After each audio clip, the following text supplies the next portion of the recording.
কিন্তু চিতলমারিতে ফেসবুককে পোস্ট কেন্দ্র করে কিন্তু শহীদ জিয়া মঞ্চের যে সভাপতি রয়েছে নিজামুদ্দিন, তিনি নিহত হয়েছেন। গতকাল রাতে দুই পক্ষের তোরে গ্যাঞ্জাম হয়, সেই গ্যাঞ্জামকে কেন্দ্র করে উনি কিন্তু আহত অবস্থায় চিকিৎসাধীন ছিলেন। চিকিৎসাধীন অবস্থায় আজ উনি মারা যান। মারা যাওয়ার পরে যখন এলাকায় যখন জানাজানি হয়ে যায়, তখন বিক্ষুব্ধ জনতা দুটি বাড়ি ও গোডাউনে কিন্তু অগ্নিসংযোগ দেয়।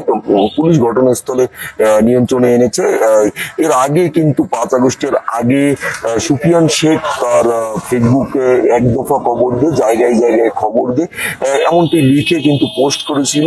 সম্প্রতি বিষয়টি আলোচিত হয় এবং স্থানীয় বিএনপির কমিটিকে কেন্দ্র করে কিন্তু আসলে এই দুটি পক্ষের ভিতরে বিবাদ সৃষ্টি হয়। সূত্রপাত হচ্ছে না একটা ফেসবুকে একটা ছবি নিয়ে, ওরা আওয়ামী লীগের সময় ওই ছবি তুলছে, সেই ছবি ছাড়ছে ফেসবুকে ছাড়ার কারণে ওই ছবিটা আমরা বিএনপির একটা ছিল, ওই ছবিটা করে রাখছি, সেভ করে রাখছি, স্ক্রিনশট দিয়ে রাখছি। ছবিটা রাখছে কি জন্য, কালকে সন্ধ্যায় করে বারবার বিষয়টা শুনতে গেলে সবাই শুনছে, ওটা ওখানেই মৃত্যুঞ্চ হয়ে গেছে। মৃত্যুঞ্চ হয়ে যাওয়ার পরে ওরা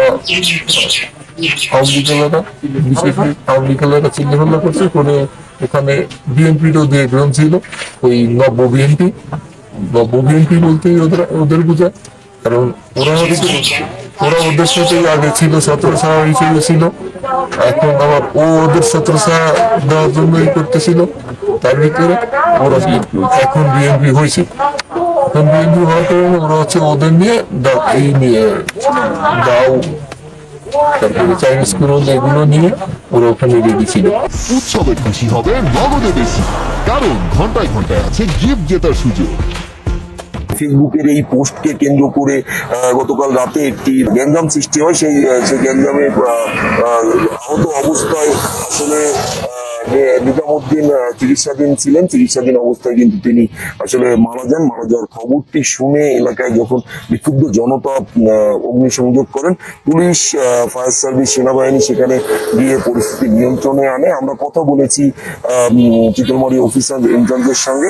তিনি আমাদেরকে জানিয়েছেন যে এই ঘটনায় 3 জনকে আটক করেছেন, এমনকি এলাকা নিয়ন্ত্রণে রয়েছে, ঘটনাস্থল স্বাভাবিক রয়েছে।